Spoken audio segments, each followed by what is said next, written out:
वो अपराध जो उसने किया ही नहीं, वो अपराध जो दरअसल हुआ ही नहीं।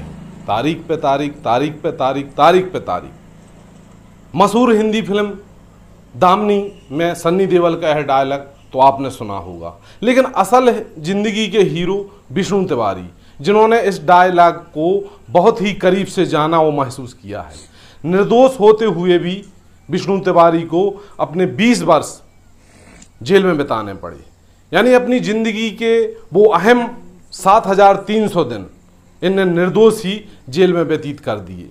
नमस्कार, मैं हूं मनोज तिवारी और आप देख रहे हैं बुंदेलखंड एक्सप्रेस न्यूज।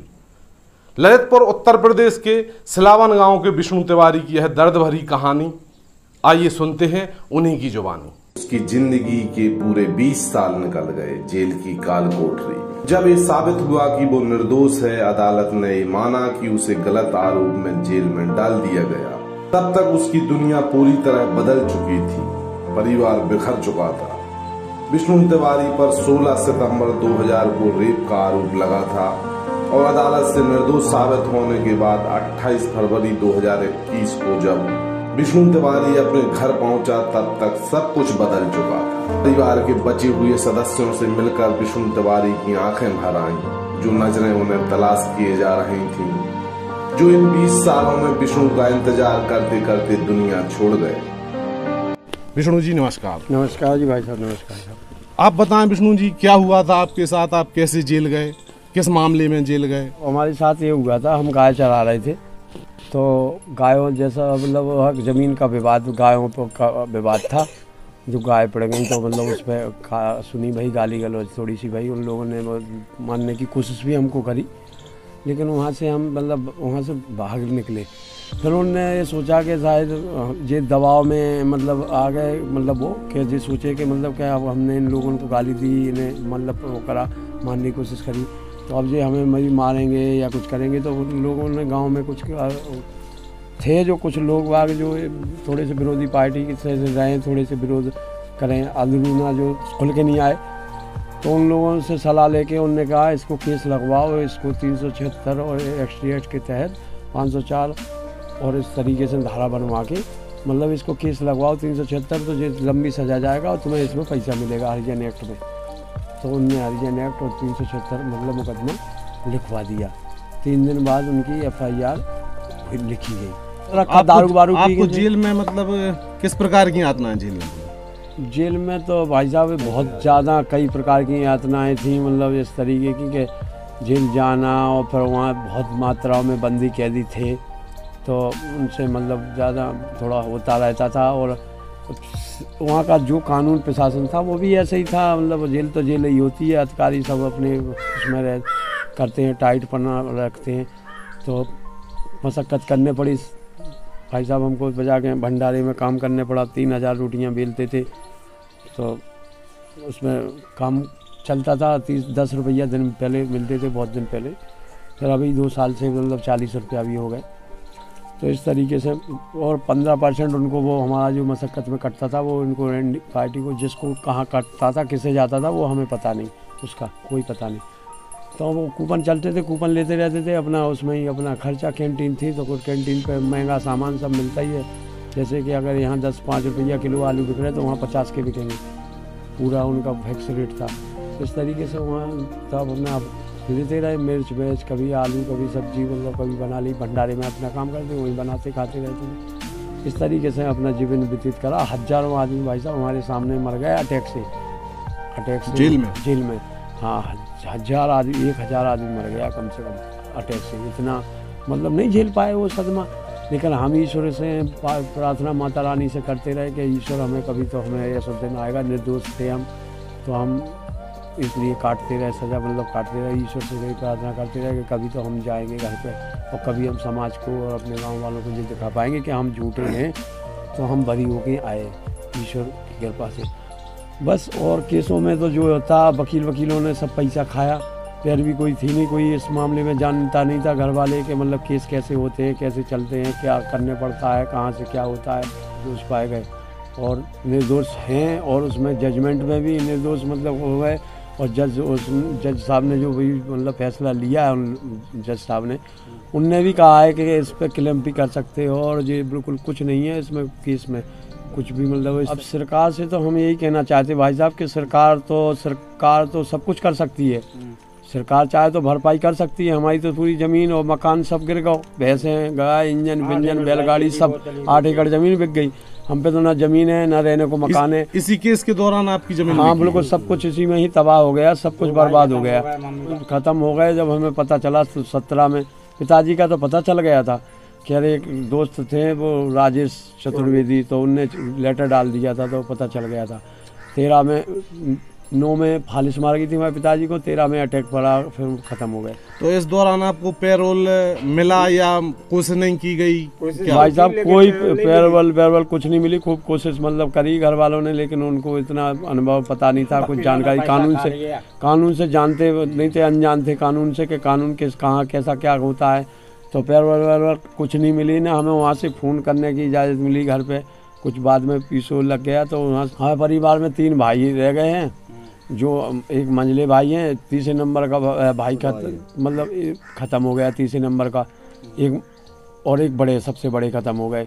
जो हमारे बड़े भाई राम किशोर थे, एक दिनेश थे तीसरे नंबर के, वो ख़त्म हो गए। वो उनको भी अटैक पड़ गया दोनों को, और माता राम को भी अटैक पड़ गया 2015 में शुरुआत में ही। और ये हमारी खाट है जो हम यहाँ मतलब लेटते हैं, ये चारपाई यहाँ लेटते हैं इसमें। जो मंझले भैया ने थोड़ा सा ये पन्नी वन्नी डाल रखी है, तो इसमें थोड़ा सा ये है कि इसमें लेट जाएं। खाना कहाँ अंदर बनाते? हाँ, खाना पाना तो अभी नहीं बनाते, लेकिन हाँ इसमें ही कर लेते अपना गुजारा, और क्या। अच्छा, जिसने आपकी रिपोर्ट की थी, जिसने आपकी झूठी रिपोर्ट की थी, वो महिला उस टाइम पे तो लड़की होगी? नहीं, औरत थी वो हमारे यहाँ की। शादी भई थी। अच्छा, शादीशुदा महिला ने आपकी रिपोर्ट की? शादी, हाँ शादी बहुत पहले भई थी शादी। तो अब उसकी क्या स्थिति है गाँव में? मर गई वो, हाँ मर गई, खत्म हो गई भाई साहब वो। आदमी है उनको। तो जैसे ही आप 20 वर्षों बाद, 17 की उम्र में आप जेल में गए थे, 20 वर्षों बाद ठीक आप 43 की उम्र, 44 जितनी होगी आपकी, इतने के बाद आप निकले, तो आपने कैसा महसूस किया? आप जैसे ही जेल से बाहर निकले कि आपके माता पिता भी छिन गए, आपके भाई भी छिन गए, आपका परिवार भी गर्त में चला गया, जबकि आप बिल्कुल निर्दोष थे, तो आप कैसा महसूस किया आपने समाज के प्रति या सरकार के प्रति? भाई साहब महसूस ऐसा कर रहे हैं कि सब कुछ तबाह होगा, सब कुछ खत्म हो गया हमारा, और हमें माँ बाप नहीं मिले, हमारे भाई नहीं मिले, और हमारा जो कुछ था सब भैंस, गाय, इंजन सब मकान गिरा पड़ा, ज़मीन बिक गई। तो हम बस महसूस क्या कर रहे हैं, बस यही कह रहे हैं कि ईश्वर से हमें माता रानी ने निकलवा लिया, सब लोग बागों की दुआएं रहीं।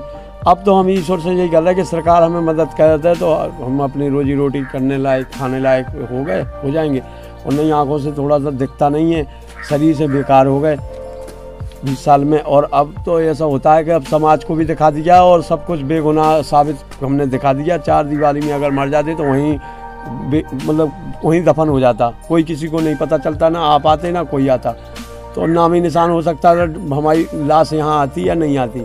लेकिन अब हमने समाज को दिखा दिया, अगर आर्थिक सहायता अब मदद सरकार हमारी नहीं करती है ना, तो हम एक बात है कि जब भी जिंदा रह रहे आदमी आ भी रहे, समाज के अन्य समाज के भी संस्थाएं भी कुछ ऐसी आ रही जो सहायता मदद कर रही हैं, अगर लेकिन वो वैसी सहायता नहीं जो वैसी होनी चाहिए, लेकिन थोड़ी बहुत जो भी कर रहा है सहयोग कर रहे हैं। लेकिन सरकार अगर मदद नहीं करती है तो आगे ज़िंदगी हमारी तो तबाह है और हमारा तो जीवन बेकार है, मन नहीं अच्छा है, फिर हम सब कुछ लुट गया हमारा। और बस हम सरकार से यही करते हैं कि माननीय योगी आदित्यनाथ जी मुख्यमंत्री हमारे उत्तर प्रदेश के हैं, और वो हमारी अब उनसे बार बार हाथ जोड़ के विनती है कि वो है ही हमारी सहायता करें, और वो ही हमारे मतलब मसीहा हैं, जो कुछ हैं हमारे यूपी के हैं, तो उत्तर प्रदेश के मुख्यमंत्री उन्हीं से ही। आपके छोटे भाई हैं? हाँ, छोटे भाई। तो ये 20 साल जेल में रहे, इसके दौरान आप लोग अपने घर पे रहे, गांव में रहे, समाज में रहे, तो किस प्रकार की सामाजिक यातनाएं आपको झेलने पड़ी, या आप किस प्रकार के नज़रिए से आपको समाज देखा? वो तो अब ऐसा है कि सब ने छीन लिया था, कोई नहीं लगा बैठने देता, न कोई कहता कि इधर आओ, इधर बैठो, जो करो वो करो। वो तो मजबूरी थी नहीं, बहुत ज़्यादा मजबूरी थी, किराए पर रहे हम, कर दिया था। हाँ, बाहर चले गए थे मजदूरी करने को। इस दौरान आपको आपकी समाज ने बहिष्कार कर दिया? हाँ, बहिष्कार बिल्कुल कर दिया, छोड़ दिया था बिल्कुल ही। अब जब 20 साल बाद आपका भाई आया है तो वही समाज अब आपको किस नजरिए से देख रही है? देख रही है, सब को पूरी नज़र से देख रही है, वो अच्छी चाह रही है, आ रही है, सब बातें हो रही। तो आपको समाज में कब शामिल किया गया या अभी भी आप बहस कर रहे थे? के दौरान कब शामिल किया गया? ये भाई साहब भैया आ गए जब किया शामिल। 20 साल तक आप 20 साल ये सामाजिक दंश झेलते हाँ रहे। झेलते रहे, बहुत बुरी तरह से झेलते रहे। महिला थी जिसने आपकी रिपोर्ट की थी, उसके बारे में क्या कहना चाहेंगे? भाई साहब उसके बारे में हम क्या करें, बताओ बस ईश्वर ने उसको ईश्वर ने भी उसे दंड दे दिया, वो तो ख़त्म हो गई, खैर ख़त्म होगी भाई साहब वो तो अब आगे आप क्या चाहेंगे, क्या काम करेंगे, क्या धंधा करेंगे, सरकार से क्या चाहेंगे? हम तो बस अब ऐसे ही खड़े हैं जी, मैदान में कुछ है नहीं है, मकान नहीं है, ना ज़मीन जागा कुछ नहीं, वो सब बिक गई। अब हम कुछ करेंगे तो मेहनत मजदूरी तो हो नहीं सकती। अब देखो क्या करवाती है सरकार अगर आर्थिक सहायता और मकान हमारा और मतलब ज़मीन अगर कुछ वापसी मिल जाए तो अपना कमा खा लेंगे, उसी में ही अपने पशु पाल लेंगे और अपना खेती बाड़ी कर लेंगे। कोई भी मतलब वो या तो ढाबा खोल देंगे कहीं या कहीं कुछ भी कर लेंगे। जो बची ज़िंदगी है वो बाकी जो ईश्वर ने जितने दिन की लिख दी है तो हम वो अपनी। तो कुछ सामाजिक संस्थाएं, एनजीओ कुछ ऐसे आपके पास आ रहे हैं जो आपको मदद करने की बात कहें या? हाँ जी, समाज आ रही है, समाज आ रही है और अन्य समाज भी आ रहे हैं। लोग वो कह रहे हैं कि हम सब कुछ कर रहे हैं, समाज के हम लोग बाग हमसे बहुत कुछ मतलब हमें दे रहे हैं। थोड़ा सा जो सामग्री खाने पीने की वो अपना दे रहे हैं, वो खर्चा इतना दे रहे हैं, अभी हम खा पी रहे हैं उनकी वजह से। बस आगे भगवान मालिक है, क्या हिसाब होगा। सरकार से उम्मीद है कि सरकार क्या करेगी, तुम्हारी उत्तर प्रदेश की सरकार क्या करेगी। तो अब 20 साल बाद आप जेल से आए हैं और आपके अनुसार आप 40-43 साल लगभग के हो गए हैं, तो क्या चाहेंगे, अब शादी करना चाहेंगे क्या? अजी भाई साहब, शादी को हमारे पास कुछ है ही नहीं है अभी, तो हम शादी कहाँ से कर लेंगे और फिर कौन करेगा? ये समाज हमारी ब्राह्मण समाज ऐसी समाज है कि इसमें कौन शादी कर लेगा? जब होता है आदमी के लिए धन दौलत, पढ़ा लिखा होना चाहिए, सब काबिल होने चाहिए, ज़मीन होनी चाहिए, और तो जब तो शादी होती है। इच्छा क्या है आपकी शादी करने की इच्छा की? तो शादी तो ज़िंदगी भर मतलब जो जीवन हमारा ईश्वर ने जितना दिया है, तो हम सोच रहे हैं कि शायद घर पे अकेले थोड़ी या कोई रहेगा, भाई भी ऐसे ही है, उसकी भी शादी नहीं हुई, तो हम सोचा कोई की हो जाए, हमारी हो या भाई की हो, तो वो रोटी बनाने के लिए आ जाएँ और साफ़ सफाई मतलब जो मकान बनेगा और सरकार हमें मकान देगी, निवास देगी, तो वो उसमें जीवन कट जाएगा। बस इतना बहुत उनकी मतलब आभारी रहेंगे। नहीं छोटी के भाई की नहीं भाई, हम उड़ीसा से इनसे उड़ीसा से भाई यहाँ से कौन पूछता था, कोई नहीं पूछता था। हाँ, चूँकि समाज से आप बहस करते थे। बहस करते कि तुम पढ़ना तो मेरा भाई ऐसा करता है, ऐसा करता है, तो वही उड़ीसा से संबंध किया था हम लोग, ज़मीन बेच के। हाँ घटना के, हाँ ज़मीन बेच के 2.5 एकड़ ज़मीन बेच के खड़ा करा। हाँ, जब संबंध किया था। तो उनको बाहर निकालने में जेल से में मुकदमा में कितना पैसा लगाया, कितनी ज़मीन बेची? 8 एकड़ पूरी चली गई, 8 एकड़ पूरी मुकदमा में। हाँ मुकदमा 8 एकड़ दी गई। उसी में मेरे भाई मरे, 2 पापा ही मरे, मम्मी भी मरे।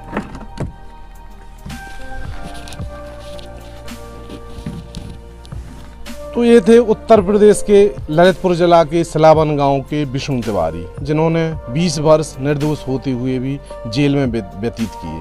वो कितनी यातनाएं जेल में भोगी और उसके उलट इनके परिवार वालों ने कितना सामाजिक दंश झेला। इनके अनुसार ये बताते हैं कि 20 साल तक समाज ने इनको बहिष्कृत रखा, और ये सामाजिक दंश 20 वर्षों का यह सामाजिक दंश कितना यातनाओं भरा होगा, आपने सुनी उनकी जुबानी। आप देख रहे हैं बुंदेलखंड एक्सप्रेस न्यूज। धन्यवाद। दरअसल विष्णु तिवारी का इंतजार करते सदमे से उनके पिता रामस्वरूप तिवारी, माता राम सखी की मौत हो गई, तो वहीं 2 भाई भी सदमे में चल बसे। रामस्वरूप तिवारी पर रेप का झूठा आरोप लगाया गया था। विष्णु तिवारी की तस्वीरों को देखिए और भावनाओं को समझिए, जो 20 वर्षों तक जेल की काल कोठरी में दर्द और लाचारी में जी रहा था और इंतजार कर रहा था। उसे खुद नहीं पता था कि गाय के खेत में घुस जाने पर इतना बड़ा अपराध बनता है कि उस निर्दोष को अपने जीवन के 20 वर्ष जेल की यातनाओं में बिताना पड़ा।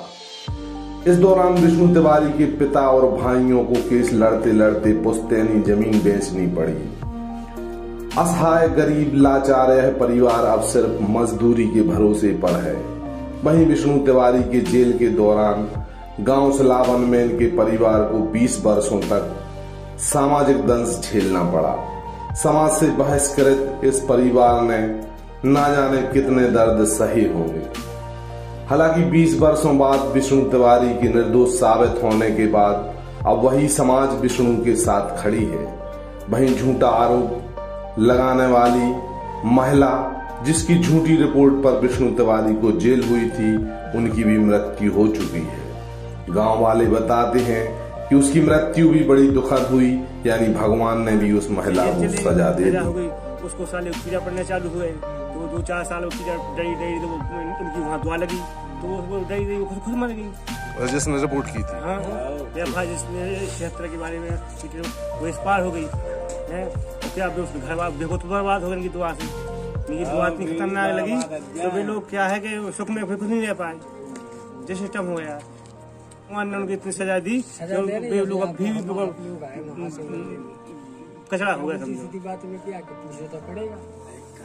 फजी एक लगा था खेत, बस गाय पड़ने की बात है, बस गाय की बात। हाँ, इनकी गाय उनकी खेत में पड़ गई थी, गाय पड़ गई, घर आए, बातचीत हुई, बातें चूड़ी हुई होती, पर 3 दिन बाद में FIR की तो क्यों नहीं की?